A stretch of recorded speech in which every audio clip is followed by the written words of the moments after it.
ज़िंदगी यूं तो पुरसकून अंदाज से गुजर रही थी, कभी कभी मगर दिल औलाद से महरूमी पर अफसरदा हो जाता था।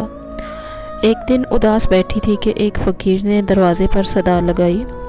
मैं इस वक्त सहन में बिछी चारपाई पर बैठी नाश्ता कर रही थी। सदा सुनकर लुकमा मुँह तक ना ले जा सके, हाथ रुक गया। रोटी की चंगेरी जिस पर मक्खन वाला साग रखा था उठाकर दरवाज़े पर चली गई। सदा लगाने वाला एक सफ़ेदरश बुज़ुर्ग था। मैंने रोटी वाली चंगेरी इसकी तरफ बढ़ा दी। तुम्हारे बच्चे सलामत रहें, बाबा ने दुआ दी। बाबा बच्चे होंगे तो सलामत रहेंगे, बेइख्तियार मेरे मुंह से निकला। आवाज़ में हसरत के साथ दुख भरा था। बाबा ने मेरे दुख को महसूस कर लिया, कहने लगा, बेटी अल्लाह की रहमत से मायूस ना हो। मैं कोई पहुंचा हुआ बुज़ुर्ग या पीर फ़कीर तो नहीं, एक आम इंसान हूँ। एक वजीफ़ा बताता हूँ, बहुत आसान और मुख्तसर है।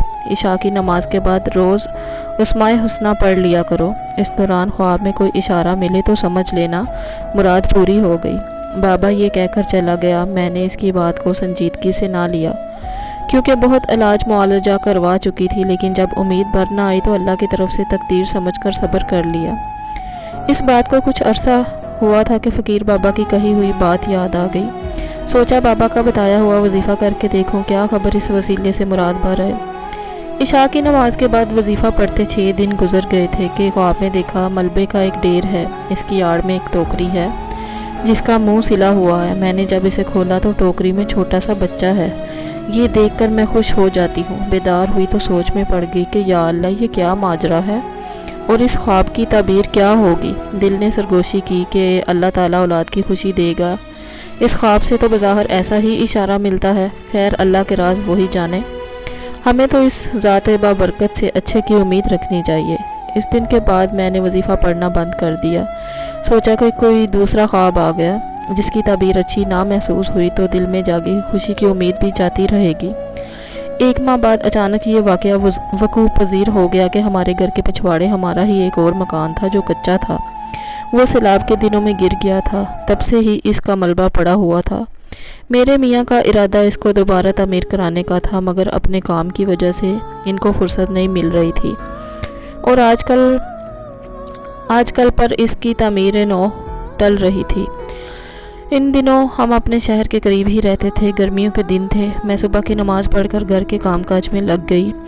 मेरे मियाँ भी फजर की नमाज़ पढ़कर घर आ गए। आते ही कहा, मुझे ज़रूरी काम से जाना है, नाश्ता दे दो। मैंने जल्दी जल्दी नाश्ता बना कर दिया और वो अपने काम पर चले गए। इनके जाने के थोड़ी देर बाद गली में शोर हुआ।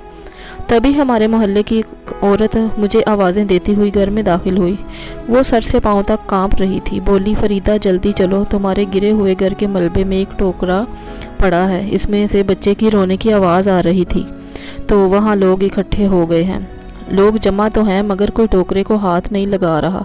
जल्द चलो वरना बच्चा दम घुटने से मर न जाए। इसकी बात सुनकर मैंने जल्दी से चादर ओढ़ी और इसके हमरा चल दी। अपने गिरे हुए मकान के मलबे पर से झांका तो टोकरा नज़र आ गया। लोगों का हजूम था। वो कयास आराइयाँ भी कर रहे थे मगर कोई टोकरे को नहीं उठा रहा था। एक दो ने बोरी को हटाने की कोशिश की तो औरों ने इसे रोक दिया कि मालिक मकान खुद देखेंगे, तुम क्यों मुफ्त की मुसीबत मोल ले रहे हो। पुलिस आएगी तो थाने में हाज़िरी देनी पड़ेगी। लोगों का ये रवैया देखकर दुख हुआ। बच्चे के मुसलसल रोने की वजह से मुझसे ना रहा गया। आगे बढ़ी तो लोग एक तरफ हो गए। मैंने जल्दी जल्दी टोकरे के मुंह पर सिला हुआ बोरी का पर्दा हटाया तो इसमें एक नौज़ायदा बच्चे को रोता हुआ पाया। ज़ाहिर होता था इसको दुनिया में आए चंद घंटे हुए थे और जन्म लेते ही टोकरे में रख दिया गया था। जाने कौन संगदिल लोग थे जिन्होंने इस नन्ही सी जान को इस तरह हालात के सुपुर्द कर दिया था। मैंने बिस्मिल्लाह पढ़कर बच्चे को गोद में उठा लिया। लोग तरह तरह की बातें अब भी कर रहे थे, लेकिन अब बातों का अंदाज बदल गया था। एक हमसाये ने कहा, शायद मदबर मियाँ पर कुदरत को रहम आ गया है, तभी कोई बच्चे को इनके मकान में छोड़ गया है। किसी ने कहा, बे औलाद है ना, इसीलिए बच्चा इन्हीं के मकान में डाला गया है ताकि ये इसको पालें। इसी तरह की बातें मेरे जहन में भी आ रही थी। अपने मियाँ के आने तक कोई फ़ैसला ना करना चाहती थी, लेकिन हजूम में ज़्यादा देर ठहरना भी मेरे बस की बात ना थी। ज़ाहिर था कि हमें बे औलाद देखकर ही करीबी मोहल्ले से किसी ने ये कदम उठाया था। काफ़ी लोगों ने कहा बीबी बच्चे को घर ले जाइए, बाद में जो गवाही होगी हम ऐनी शाहिद हैं और आपके साथ हैं। इंसानियत का भी यही तकाजा था कि फौरी तौर पर बच्चे की खुराक का बंदोबस्त किया जाए। लिहाजा मैं इस लावारिस और मासूम को घर ले आई। जो औरत मुझे इतला देने घर आई थी वो भी मेरे साथ आ गई। इसके घर में बकरी थी। मैंने कहा कि फ़ौरन ताज़ा दूध बकरी का लेकर आओ। थोड़ी देर बाद ही वो आ गई। तब तक मैंने बच्चे को अपनी उंगली से थोड़ी सी शहद चटा दी तो वो चुप हो गया। जिस कपड़े में लिपटा हुआ था इसे भी खोल दिया, इसे कुछ सुकून मिला। वो औरत कहने लगी बेचारी मासूम बच्ची है, लड़का होता तो क्या ही अच्छा था। मैंने कहा लड़का होता तो क्या और लड़की है तो क्या, फेंकने वाले संगदिलों ने तो फेंक दिया, आगे इस नन्ही सी जान की किस्मत जो रब ने इसकी तकदीर में लिख दिया है होगा। बकरी का ताज़ा दूध पीते ही बच्ची सो गई। 1 घंटे बाद मियाँ साहब भी आ गए। मैंने पूछा जल्दी आ गए? बोले हाँ, जो काम फंसा हुआ था अल्लाह की मेहरबानी से जल्द हो गया और मैं आ गया। अच्छा चलें आप ये देखिए। मैंने बच्ची के ऊपर पड़े कपड़े को हटाया और सारी बात भी बताई। वो हैरत में डूब गए। फिर चंद सातों बाद बोले इलाके के काउंसलर से बात करना ज़रूरी है। वो काउंसलर से बात करने चले गए। मेरा दिल ना चाहा कि मैं इस बच्ची को काउंसलर के हवाले करूं। फ़ैसला कर लिया कि इसे खुद पालूंगी। अल्लाह ताला ने मेरे टूटे फूटे घर में पहुंचाई है तो इसे नेमत समझूंगी, जिसके लिए बरसों से मैं तरस रही थी। मियाँ साहब वापस आए। पूछने लगे अब इसका क्या करना है? इसको रखना चाहती हो या काउंसलर के हवाले कर दूं? मैं रखना चाहती हूँ। हम खुद इसको पालेंगे। हमें अल्लाह ताला ने ये बच्ची दी है, किसी के हवाले क्यों करें? वो बोले जज्बात से नहीं, सोच समझ कर जवाब दो। अच्छी तरह सोच लो। अगर माँ जैसा प्यार दे सको तो गोद ले लो, वरना इलाके के काउंसलर मेरे साथ आए हैं, अभी ले जाएंगे। तभी बच्ची रोने लगी। मैंने इसको उठाकर जब सीने से लगाया तो वो यकदम चुप हो गई। इसे दिल से लगाते ही मेरी भी तरसी हुई ममता को जैसे तस्कीन मिल गई हो, कलेजा में ठंडक पड़ गई थी। मैंने कहा मियाँ साहब, मुद्दत बाद खुदा ने मेरी सुनी है। किसी माँ कहने वाली हस्ती को खुद ही मेरे घर ला पहुँचाया है। अब मुझको ममता की मिठास का एहसास हुआ है। मुझे इससे महरूम ना कीजिए। बोले सोच लो, ये लड़की है, लड़का नहीं। इसकी हिफाजत करना पड़ेगी। इसे ब्याह कर रुखसत भी करना पड़ेगा। लड़का होता तो फिक्र की बात ना थी, उल्टा कमा कर लाता, बुढ़ापे का सहारा होता। मुझको मियाँ जी की बात अच्छी ना लगी। मैं रोने लगी। बोले रो मत, मुझे यकीन आ गया कि तुम्हारे जज्बे में महज तरस ही नहीं बल्कि खलूस और सच्चाई है। ठीक है, तुम इसे रखो। हमें उम्र भर इस फ़र्ज़ को सच्चाई से निभाना है। ताहम 2 मिनट के लिए मुझे बच्ची को दो, मैं काउंसलर साहब को दिखा दूं। वो बच्ची काउंसलर साहब के पास ले गए और थोड़ी देर बाद वापस ले आए और मेरी गोद में देकर कहा लीजिए, आपकी मुराद खुदा ने पूरी की, लेकिन आपको औलाद की नेमत इस बच्ची के रूप में इसलिए मिली कि इसकी हिफाजत हो। अब इसकी परवरिश दयानतदारी से करना आपका काम है। अगर आपसे ज़रा सी कोताही भी सरजद हो गई तो फिर ये याद रखिएगा कि अल्लाह की बारगाह में रोज़े क़यामत जवाबदेह होंगी। मैंने बिस्मिल्लाह कहकर बच्ची को सीने से लगा लिया। इसे अपने दिल की शहज़ादी कहती थी। बाद में इसका नाम ही शहज़ादी रख दिया और खलूसे दिल से इसकी निगहदाश्त में मसरूफ़ हो गई। शहज़ादी की परवरिश में ऐसी मगन थी कि बसा औकात अपने शोहर के हुकूक भी नज़रअंदाज कर जाती। मेरे मियाँ मुदब्बर साहब बहुत साबिर और शरीफ नफ्स इंसान थे। उन्होंने कभी इस अमर का बुरा ना मनाया, बल्कि बच्ची के साथ मेरे लगाव और इसकी परवरिश में इन हमाक और मेहनत को देखकर खुश होते थे। कहते कि तुमको इसका सिला अल्लाह ताला की तरफ से मिलेगा। मेरी शहज़ादी बड़ी हो गई। वो अपनी तोतली ज़ुबान से मुझे अम्मी और मेरे शोहर को अब्बू कहती थी।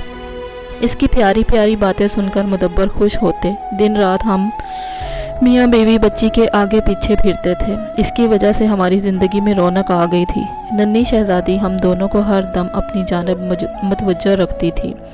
मैं भी इसकी देखभाल में इस तरह सुबह शाम कर देती कि अक्सर मियाँ घर का खाना खाने आते तो मैं बगैर कुछ पकाए बैठी होती। फिर या तो वो बाज़ार से ले आते या बच्ची को गोद में लेकर बैठ जाते और मैं फटाफट खाना बनाने बैठ जाती।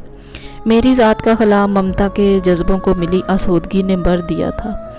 तो मियाँ ने भी बच्ची के प्यार में कोई कमी ना की।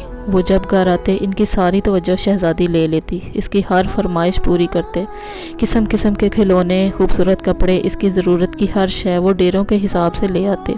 بیمار ہو جاتی تو ہم ایک پل اس کو گود سے نہ اتارتے، وہ تو ہماری آنکھ کا تارا تھی۔ میں تو ایک پل بھی اس کے بنا نہیں رہ سکتی تھی۔ خدا کی قدرت، جب سے شہزادی اس گھر میں آئی تھی، روپے پیسے کی طرف سے بہت آسودگی ہو گئی تھی۔ بیٹی تو خدا نے دے دی تھی، مگر بیٹے کی آرزو دل میں باقی تھی۔ اللہ سے اکثر تنہائی میں کہتی کہ تو نے آنکھوں کا نور دے دیا مگر بڑھاپے کا سہارا نہیں دیا۔ ہمارا ایک بیٹا ہوتا تو پھر زندگی میں کسی شے کی کمی تھی۔ میں نے محسوس کیا تھا کہ یہی خلش مدبر کے دل میں بھی تھی۔ ایک دو بار حسرت سے ان کے منہ سے بھی نکل گئی کہ میرا رب بیٹا دے دیتا تو اس کے خزانے میں کیا کمی تھی، تاہم صبر کے سوا چارہ کیا تھا۔ یہ اپریل کا مہینہ تھا۔ بیساکھی کا میلہ تو ہر سال لگتا تھا، لیکن اس سال یہ اور طرح کا لگا۔ میرے میاں نے کہا تم اجازت دو تو میں شہزادی کو اپنے ساتھ میلہ دکھانے لے جاؤں۔ بچی نے سنا تو مچل گئی کہ میلہ دیکھنا ہے۔ میرا جی ڈرتا تھا، سوچا منع کر دوں گی تو میرے شوہر کا دل برا ہو جائے گا۔ میں نے نہلا دھلا کر شہزادی کو تیار کیا اور سجا سنوار کر ان کے ہمراہ ان کے ساتھ کر دیا۔ شہزادی ان دنوں 6 برس کی تھی۔ میلے کی جگہ ہمارے شہر سے زیادہ دور نہ تھی، یہی کوئی 2 کوس پر ہوگی۔ میاں تانگے پر گئے تھے، ان کو دوپہر تک واپس آ جانا تھا۔ تانگے پر بیٹھنے کا ہماری شہزادی کو بڑا شوق تھا، وہ اس سواری میں بیٹھ کر بہت لطف اندوز ہوتی تھی۔ یہ صبح کے گئے اور دوپہر تک واپس آنا تھا۔ اس کے بعد گرمی ہو جاتی تھی، جبکہ اکثر لوگ سپہر کے بعد جاتے تھے اور شام تک میلے کا لطف اٹھاتے۔ میلہ مغرب سے پہلے بند ہو جاتا تھا۔ ان کو دوپہر سے شام ہو گئی اور وہ نہیں آئے۔ مجھ پر گھبراہٹ طاری ہونے لگی اور دل میں برے برے خیالات آنے لگے۔ خدا خیر کرے، آج انہوں نے کیوں اتنی دیر لگا دی۔ شام کو مدبر آئے تو حیران و پریشان تھے۔ ان کا منہ اترا ہوا تھا اور بچی ان کے ہمراہ نہیں تھی۔ انہیں تنہا گھر میں داخل ہوتے دیکھ کر سہم گئی۔ میری شہزادی کدھر ہے؟ پہلا سوال جو میرے منہ سے نکلا وہ یہی تھا۔ اسی کو ڈھونڈتے تو یہ وقت ہو گیا، انہوں نے رندے ہوئے گلے سے بتایا۔ وہ ہنڈولے پر بیٹھنے کی ضد کر رہی تھی، رش بہت تھا۔ میں اسے ہنڈولے کے قریب لیے کھڑا تھا کیونکہ وہ اس میں جھولے کی ضد کر رہی تھی۔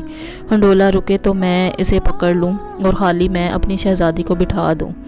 میری توجہ جھولے پر تھی۔ جب نشستوں والا ڈبہ میرے ہاتھ کے قریب آیا، میں نے جپٹ کر اسے پکڑا اور شہزادی کو بٹھانے کے لیے اپنے پاس دیکھا جہاں وہ کھڑی تھی، مگر وہ وہاں سے غائب تھی۔ جانے بیٹھ کے ریلے میں مجھ سے دور چلی گئی یا کسی نے اس کو کھینچ لیا۔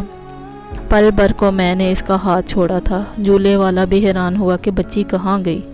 بس پل بھر کی غفلت قیامت ہو گئی، یہ کہتے ہوئے ان کے آنسو بہہ نکلے۔ میں بھی رونے لگی۔ تم نے اچھی طرح نہیں ڈھونڈا، ادھر ادھر ہو گئی اور کہاں جا سکتی تھی۔ کسی باولے کی طرح میلے میں سارا دن پھرتا رہا، اس کو تلاش کرتا رہا۔ شام کا اندھیرا پھیلنے لگا، جھولے والوں نے جھولے بند کر دیے۔